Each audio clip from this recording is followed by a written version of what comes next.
and challenge to all competitors today.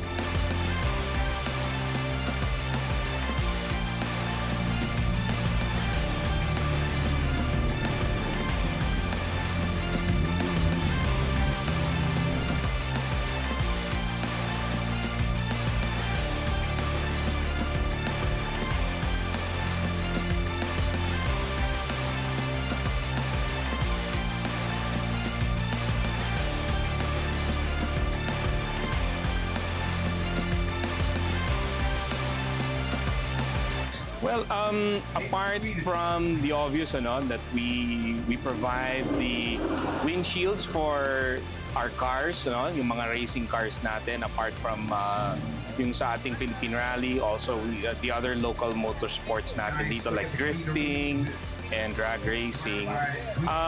We also support, ang malaki namin partner talaga dyan is AAP, because we also share in that advocacy of, keeping the racing off the streets and on the track. So, yun ang pinakamalaking namin support talaga sa local motorsports natin.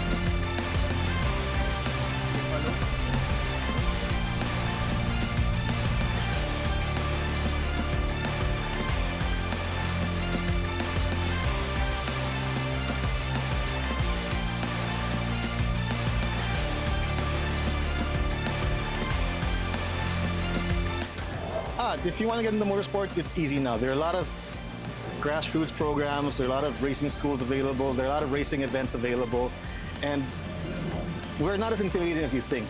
Racing is a sport that everybody loves. If you're new,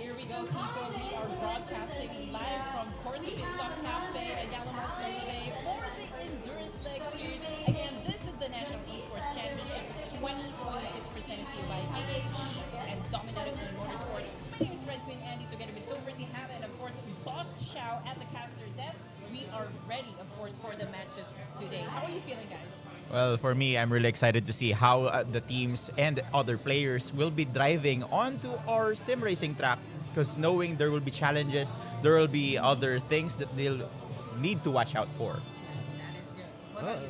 Well, for me, I'm excited for this whole event. First of all, I get ating influencer versus media later on sa mga challenges na gagawin nila. Then the women's race, of course, that's the very important. Yung sinasabi ko nun, di ba, nung last meet natin, sinasabi ko nun we want to showcase yung kung gaano kagaling yung mga female racers natin. Yeah. And of course, the 3 hours endurance. So today, ladies and gents, it's not all about the endurance race. That would be the main event. We do have some activities for the KOLs, the media, and the influencers. We actually invited them here to try out sim racing. We had like a seminar headed by Keanu Dominado, of course, the tournament director. He gave lessons, for theoretical and practical application in sim racing. So I just know that everyone's already equipped, with everything that they need before they actually get behind the wheel. Yeah, I already saw the drivers out there trying out the track and also learning on how to maneuver on the different corners and how they will manage to brake on time on specific tracks. And for me, it's a learning as well, because when we all drive cars, especially at this very traffic hectic world of us. So for me, learning how to drive in sim racing and driving in real life is something that you need to learn at this point.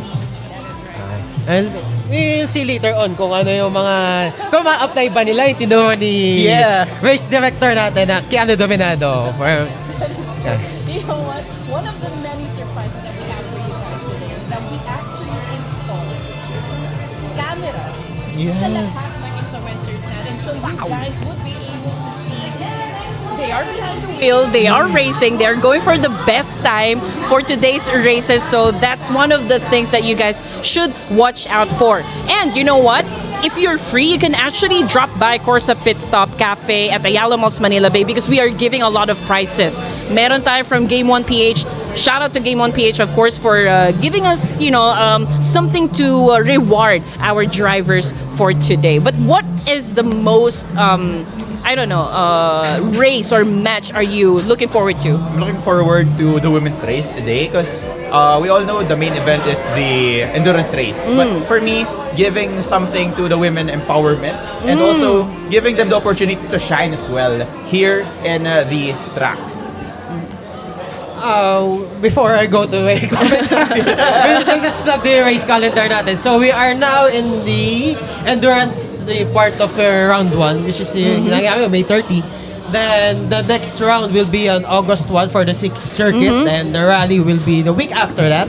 Yep. And the endurance will be on September 5. Ooh, man. So we are definitely going to be jam-packed here. So just to continue on with the race calendar, of course, again, we are going to have circuit, rally, and endurance. Today is round number 1 for the endurance. This is May 30, but we're going to have 2 more rounds that's going to happen in September 5 and November 28. But ladies and gents, we're done with round number 1 when it comes to rally and circuit. And if you guys was able to watch that, I'm pretty sure that it was epic, that you guys enjoyed. So today, since this is going to be endurance, it's not all about driving.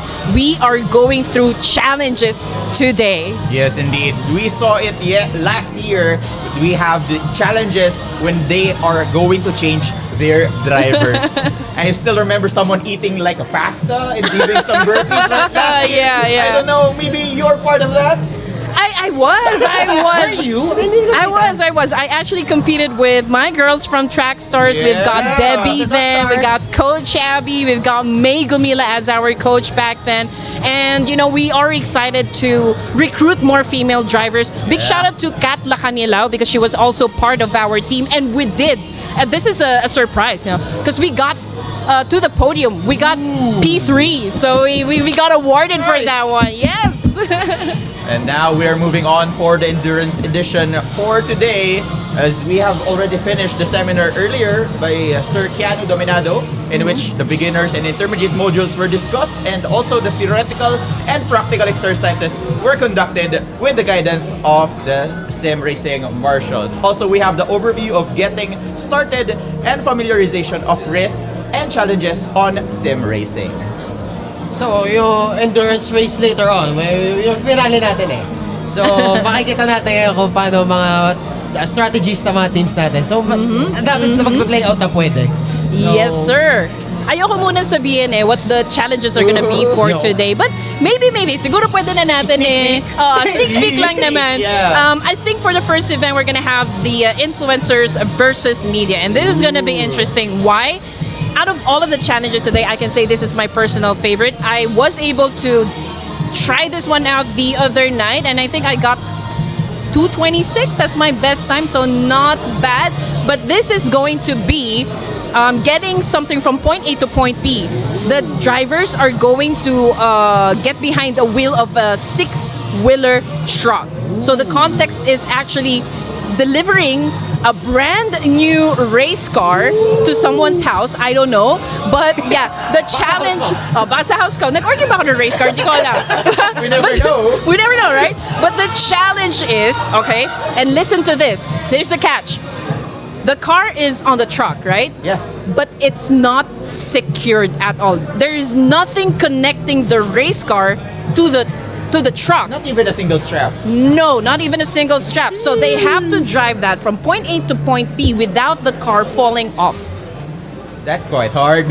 It That's is hard. challenging. Di ba tinali nung driver? No, actually, he's gonna get fired. Lagot to. Bakit walang chain yung truck? But yeah, that's gonna be the challenge for our influencers and media. They have to set their best time for it. And meron pang challenge doon. We are going to drive it on 2 surfaces. Asphalt and dirt road. So if you go drive on a dirt road, for sure there will be bumps and other... Yes, the terrain is definitely gonna be bumpy. It's not gonna be steady. I'm pretty sure the grip is almost zero, if I'm not mistaken, diba? But you know what? The best person to describe how it's gonna be, at least close on how it's gonna be, it's Topher right here, because he's the one driving, you know, competing in sim racing. So, what do you think is gonna happen with our influencers? Sana mag-enjoy muna sila, no? But friendly tip lang, be careful lang sa pag-accelerate and gas. So, it depends yun sa pag-input mo ng gas ng throttle and the brakes.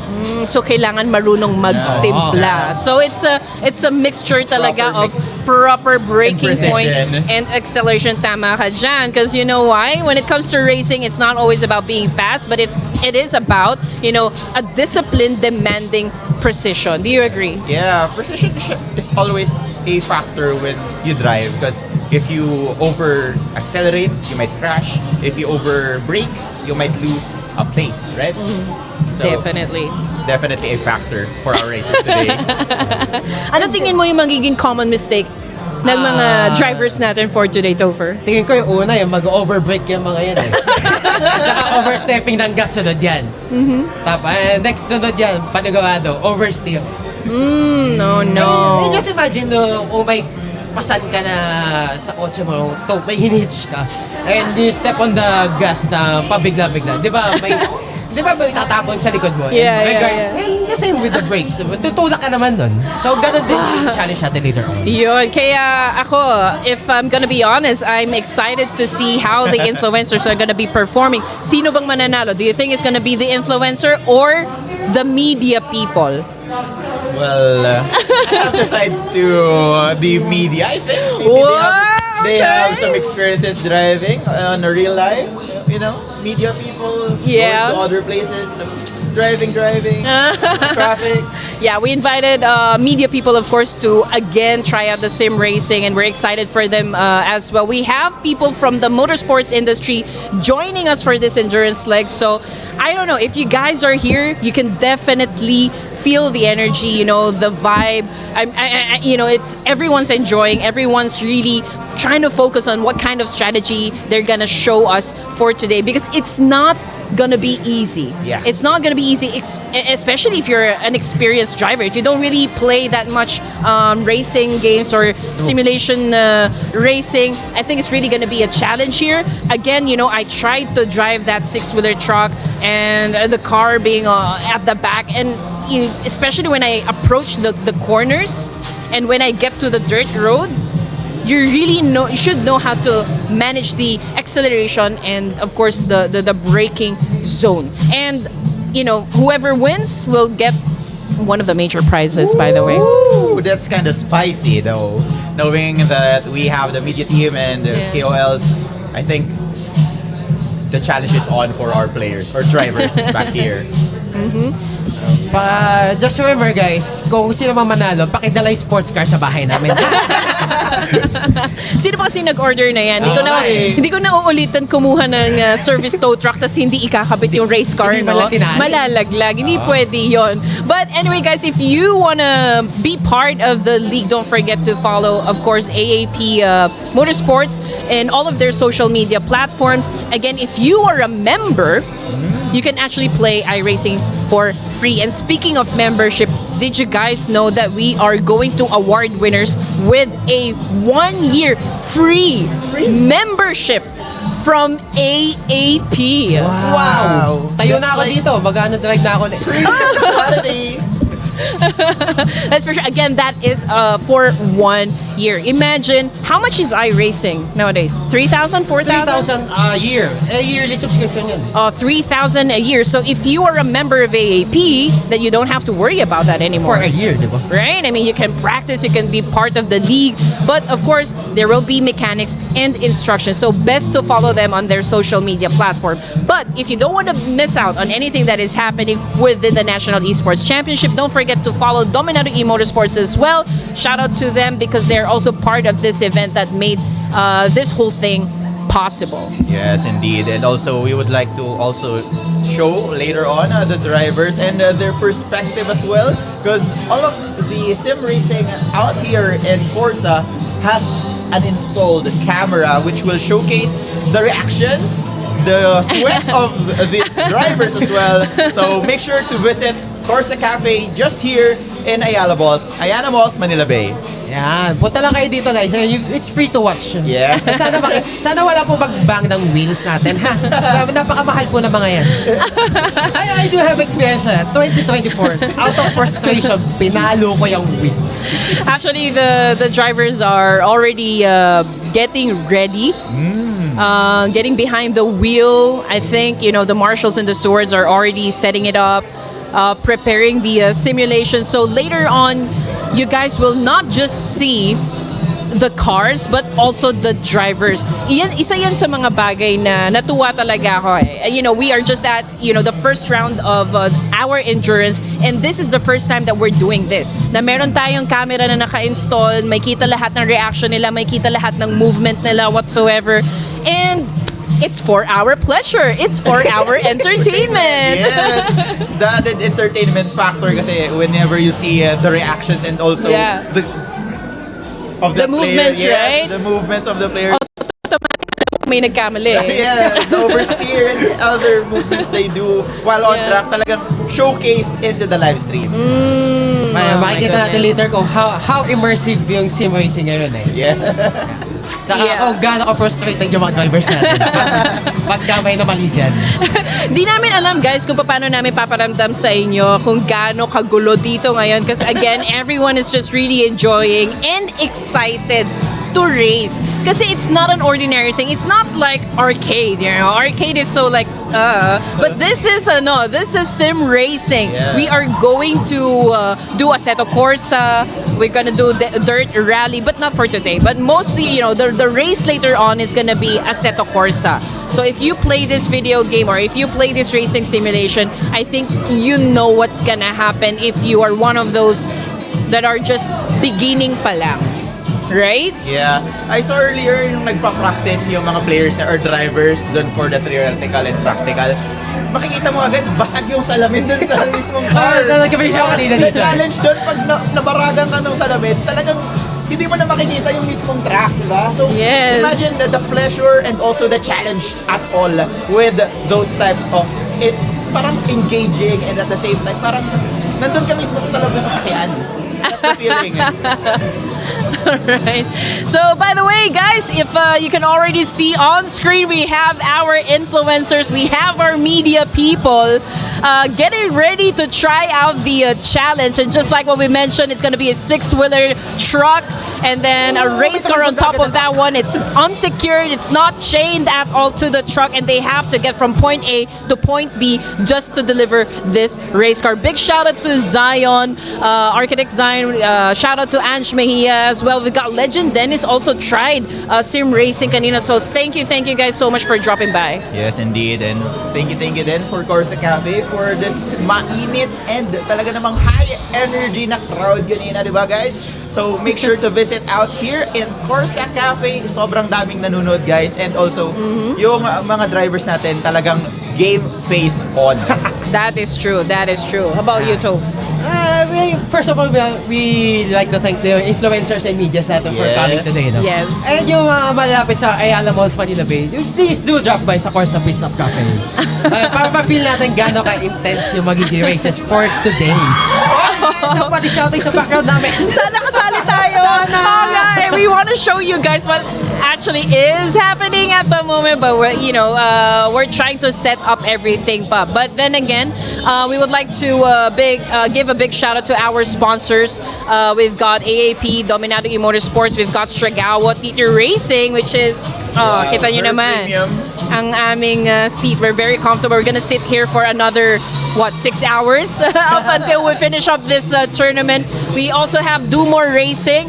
They headed the seminar kanina, of course, teaching our drivers the theoretical and the practical application of simulation racing. Para naman they are prepared for today. We also have, of course, the guys from Nerd Herd handling the production of this tournament. We have Santa Monic. We have Sim2 Premier, again, making everything possible for today. So thank you guys. You guys are a big part of this one. This wouldn't push through if not for you.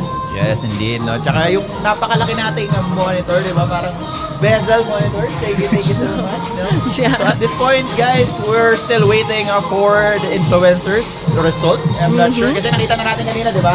May mga sumubok na mag-drive. So far naman, wala pa namang nalaglagan. May tumalbog lang. May mga ano lang. Kumabig na konti, left and right. Feeling ko meron, parang di lang natin nakita eh. We're just waiting. Pero I think practice session pa lang yun. Trial session. Hindi pa naman siguro siya actual. So, testing pa lang. Syempre dapat nagkakasubukan muna bago yung mismong trial natin for best time. But I think, the crowd is already getting hyped up.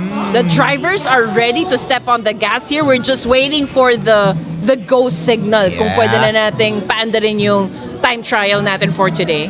Pero I'm seeing some of the players already. Oh, you're about to hear the countdown.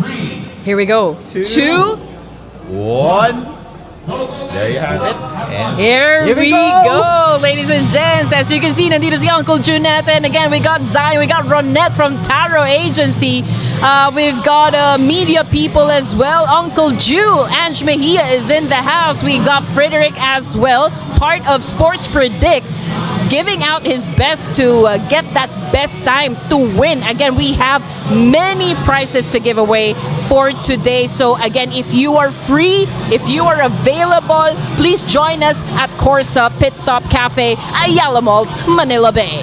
you can see here, Andy, that they are trying to maneuver here the dirt track already. The bumpy roads and also the change of terrain might be a big factor to our drivers out here. Mga game face on yung mga drivers natin ngayon eh, no? Seryoso talaga nila eh.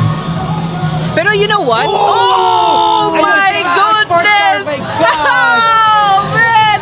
That is Ange! That is Ange! Ladies and gents, I don't know if you're following Ange, but if you are following her, you just know she just bought a wheel and a pedal, I guess, because she's playing Forza. Pero medyo nagkaroon siya ng incident dito. I think, mukhang already disqualified and out of the race. We don't know, but we're gonna find out later on. The car has been damaged. Who's gonna pay for it? Oh no! Another one? Is it another one?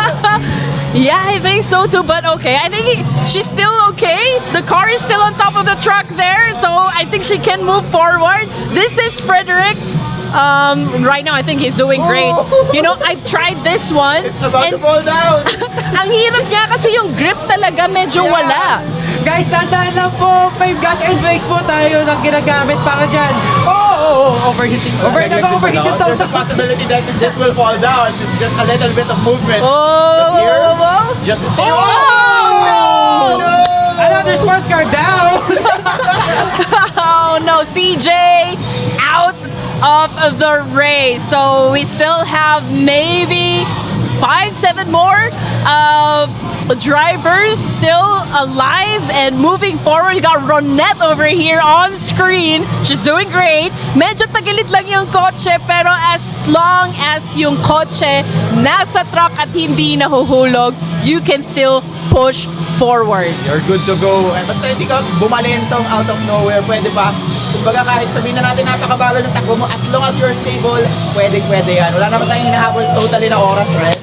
Yes. May nag-deliver na ata. And Si Jensen na ito, nag-deliver na ata yung Deliver na sports boss. car eh.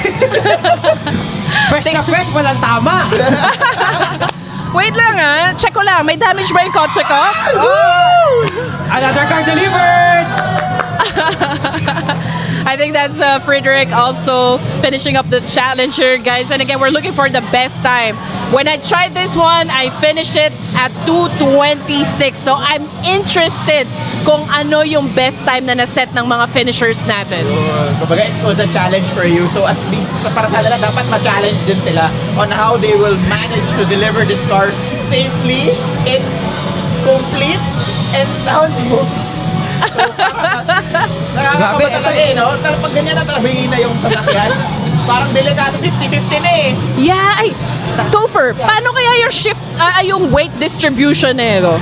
Ay, wala, dahan-dahan ka na lang liliko talaga. Nakakatakot kasi yung sports car na nakaalanganin na yung pwesto sa likod. So medyo titikwas na yung papuetan niya. Kita mo si Uncle Ju, medyo serious mode siya dito, pero it's a good thing kasi nasa gitna pa rin yung kotse natin. So lots of space to work around for Uncle Ju. I think he's doing great, but oh no, I think I spoke too soon. Oh, but naka-break. And still, we can see the seriousness of our drivers right here, mga kaibigan. Talagang, medyo delikado na to. Oh, no! Babagsak na, ha? Matabingin na, guys. Pero Konti na lang. stable pa rin. Kumalapit. Dahan-dahanin mo lang, makakarating ka din kahit nakalaylay yan. Ote, di ko alam kung yung race car ba yung umuusok from too much damage or is it the tow truck? We don't know. You know, when you're driving this thing, you have to consider a lot of things. The grip of the car, the suspension of the truck here, the turning points. Again, we have two surfaces here, which is the asphalt and the dirt road. Plays a big difference, no? When actually accelerating. So most of all, yung damage na may implicate mo sa car. So BeamNG is, more on the simulation ng day-to-day driving. So yung damage is medyo nakaka-apekto talaga siya. At least na-deliver nila yung sports car. Yeah. Is there a penalty ba kapag nalaglag nila yung sasakyan or just i-reset on the starting line? Yes, I think if malaglag mo yung kotse, you're gonna go for a restart or a reset, but there will be a time penalty. So there will be time added to your time. So continuous na yung time mo, may penalty ka pa. Yes. Ouch! So medyo So that's Ronette finishing, getting to the finish line. And we have CJ on screen at the moment going at 25 meters per hour.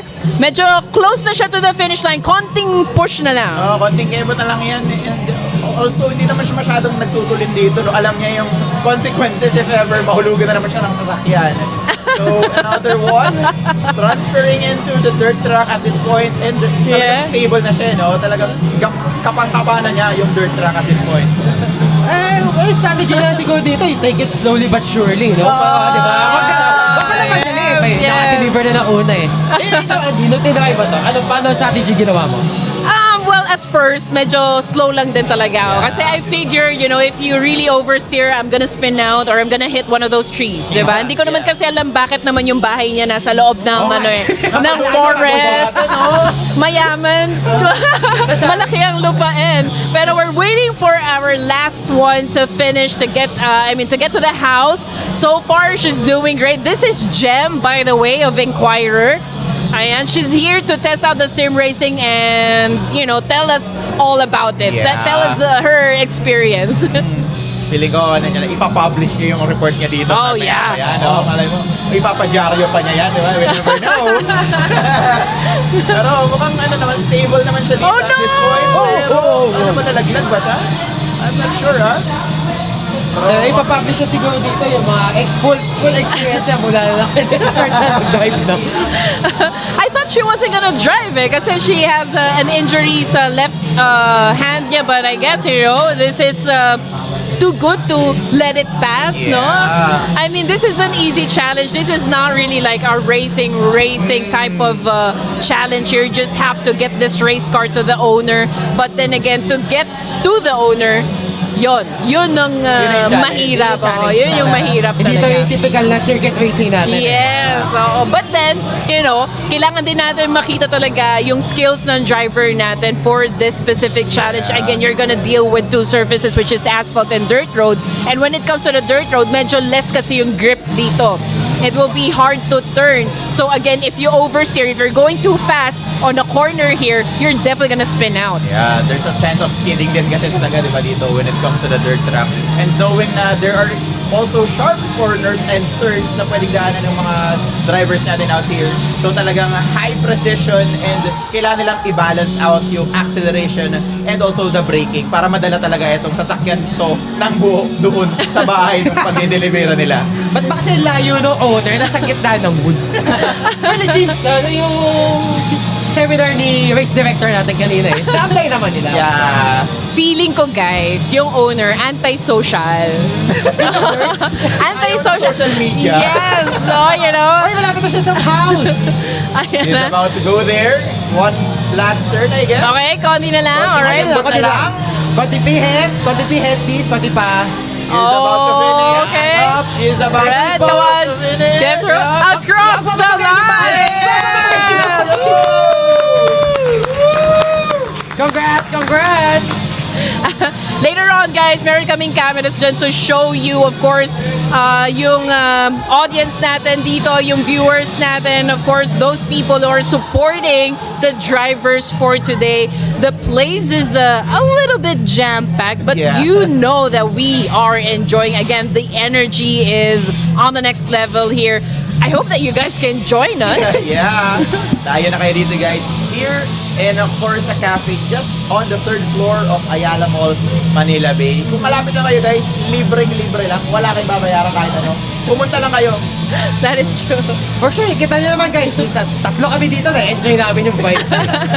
Pagpunta kayo dito guys, makikita nyo yung mga ibang racers and na-enjoy din nila yung venue. Yeah, so I'm pretty sure if nakita nyo yung favorite content creator nyo dyan, don't forget to support them by making a lot of noise in the comment section. Baka pwede na rin maglambing to share our live broadcast to everyone. This is Sim Racing, guys. This is the National Esports Championship 2026, presented to you by AAP and powered by Dominado E-Motorsports. More challenges to come for today. Yan. So we will be having a very quick short break. So we will just give you time para at least mag-expect pa ng mga paparating pang challenges for our drivers. So, kita ka sa ulit mamaya. We'll be right back, hihinga lang kami. Don't go away, we'll be right back after this. We won't be aggressive. We'll actually welcome you a lot more because we want more people in our family of motorsports.